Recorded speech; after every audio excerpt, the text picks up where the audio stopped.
22 points against the Grizzlies over the weekend. The Nets guard also pulled in 8 rebounds and dished out 5 assists. A 127-115 win. Now Simmons will face his former team, the 76ers, tonight. All right, Shannon, looking down the road, can you see Ben Simmons rounding back into all-star shape? Well, just last week when he scored 2 points, we said no, we didn't think Ben Simmons could ever capture the form that he once was as a 3-time all-star and a defensive NBA player. But he scored 11 points in mop-up duty, and then he goes 15 and 22 in the next 2 games. So 2 of the 3 games, he's looked very good. I don't count that first game of 11 points because they gave up 153. Skip, the Sixers are going to be without Joel Embiid. They're going to be without James Harden. They're going to be without. They got some foot injuries going. What's going on? I don't know. Why did that? Are they playing in flip flops? Joel Embiid with a foot sprain. James Harden has a foot injury. Tyrese Maxey got a fractured foot. What's going on in the Phillies? It's a foot pandemic. It's something's going on. I'm not gonna read too much into it. Now Ben Simmons is going where it all started. Now he already knows what it's going to be like, the reception that he's going to receive when he goes back. Skip, it's been 886 days since that Game 7. So about almost 2.5 years since he's going back to the scene of the crime. And it's obviously not a crime, but just cliche. Yep. And so how does he handle that?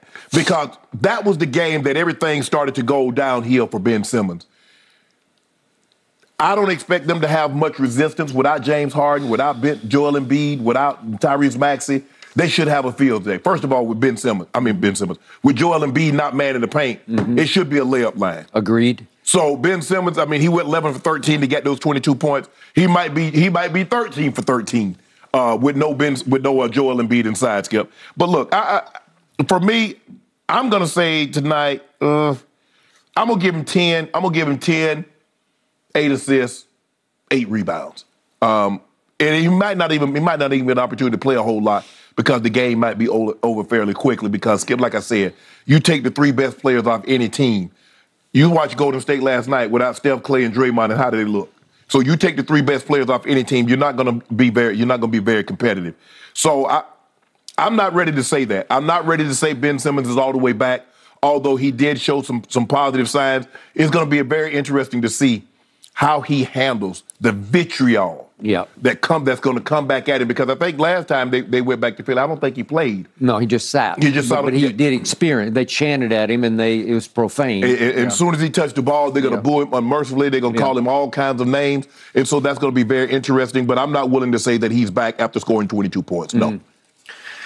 Okay, to your first point. It was, I don't know, a week ago. 9 days ago, whenever it was. You, and then certainly I, just wrote off Ben Simmons. I root for Ben Simmons because I think his heart's in a pretty good place. I just wonder about his head. I wonder about his commitment to playing basketball because it was starting to look like he was having no fun playing basketball. Right.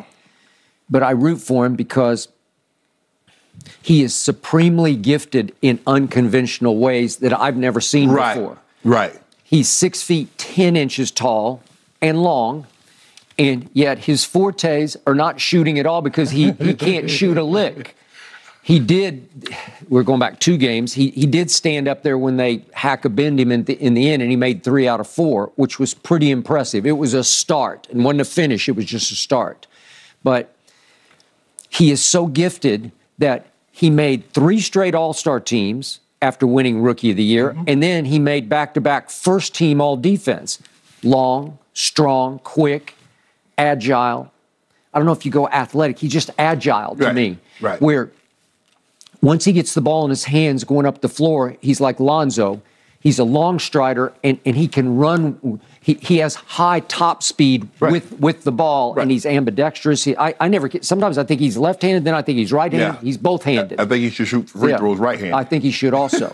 But the point is, he can orchestrate and initiate at a high level. He could easily, if you played him high minutes and made him the point, whatever he is, he could average 10 assists a night, especially with this team, because they got marksmen. Right. And obviously they got Katie and Kyrie as marksmen. And yet at 6'10", could he average 10 rebounds? Sure, he could average 10 rebounds. Could he average 10 points? Well, it's like a joke to me that the triple-double should be 20. It should start at 20, 10, and 10. Right. But if you could average the Jason Kidd Memorial triple-double, is he capable of doing 10, 10, and 10? Sure he is, because even your stats for tonight are up in the ballpark, But right? Skip, that was the thing, is he, I mean, there was a conversation at one point in time, that is he the next guy that's going to average a triple-double? Because like you said, he was averaging 17 points, 8 rebounds, 7 assists, something like that. So he was well on his way, and then all of a sudden, we know what happened in Game 7, and it just spun off the tracks after that. So now he's saying that the turning point was he had a sit-down, a closed door with Sean Marks, followed by a sit-down in the hotel room in Sacramento with Jacques Vaughn, the new head coach. Right. Interim, who looks like he's about to play his way into being the head coach permanently. It looks different to me. I think Steve Nash was pretty much a disaster. I know it was impossible to coach Kyrie and KD, especially after they said Kyrie said we don't even need a coach. But there's something that didn't click for Steve Nash. And now we're back into that territory of Jeff Saturday. Well, wait a second. Steve Nash never coached a lick anywhere. So was he qualified mentally? Sure he was. But again, did he have the feel for handling today's players? I don't think he did. Well, for me, Skip, with a team that when you assemble this team, you're like, okay, championship. And I say, man, that's an awful lot to give a first-year head coach these two guys with this level of expectation in his first job. You probably should have got someone that had a little more experience than what Steve Nash. I would agree. And like you said, Kyrie said what he said, and it didn't seem to ever mesh. It's like you guys figure it out. Because everybody want to be Phil Jackson. You know, guys, they start losing the game, and Phil would just sit over there with his arms folded and, hey, Mike, figure it out. Kobe, y'all figure it out. And everybody wants to coach like that. No, you better get up on your butt and call a timeout and settle these guys down. Yeah. I thought Steve Nash fell into the Jerry West magic trap of, I was a back-to-back MVP. So you guys should do what I did. Well, they can't. They can't. No. They can't. They don't get it. They don't have that vision that you had. Right. Okay, so all of a sudden the decks got cleared. Jacques Vaughn is so much more likable and easy to play for. And all of a sudden, Ben Simmons looked like he heaved a deep sigh of relief and went out and started looking like he was actually having a little bit of fun playing basketball. I think it's crucial that he has Patty Mills at his side, because Patty Mills knew Ben when he was a teenager in Australia. They both have Australian roots, obviously. They played on the national team. And so it's crucial to have him. And as Patty said in the story I read here on ESPN by Ramona Shelburne, Patty told Ramona, I'm literally by his side when we go to Philadelphia. When he's on the bench, I will be sitting next to him. It's almost like he holds his hand. You know, he's his big brother figure. He's right there. I got your back. And I got my arm around you, and I'm protecting you. Get some Beats earpods. So that way you on the sideline, you listen to some music, you can't. Well, you might need noise canceling headphones or something, Skip. Because you don't want to be on the sideline hearing all that foolishness. Okay. So after I wrote him off, then I watched the game the other night, and you talked about losing your top 3 players. Okay, remember, Memphis didn't have John, it didn't have Desmond Bain, and didn't have Jaren Jackson. Okay, okay, so you can say all bets are off. But they are a deep team, and they still come at you in waves, and it was still a losable game through 3 quarters. And every time I looked up, Ben Simmons made another shot around the rim. None of it impressive. I'm not even going to show you the shots because you would just scoff and say, well, I could make that, I could make that, and I could make that. But he scored 11 out of 13 baskets, which is pretty great. And he got 8 rebounds, and he had 5 assists, which easily could have been more if somebody cashes on the shots. So he goes 22, 8, and 5, albeit against Memphis without, you could argue, its top 3 players. And in the end, it was a breakthrough game for me to say, wait a second, I see some Ben Simmons there. He's starting to resemble that guy who used to play basketball. But it was a long time ago that guy played. And yet I'm reading his quotes, and he says, my mind is telling me, go be you, but my body is still trying to catch up. And he did make the crucial point that I had forgotten about. He said, I didn't have a turned ankle. I had back surgery.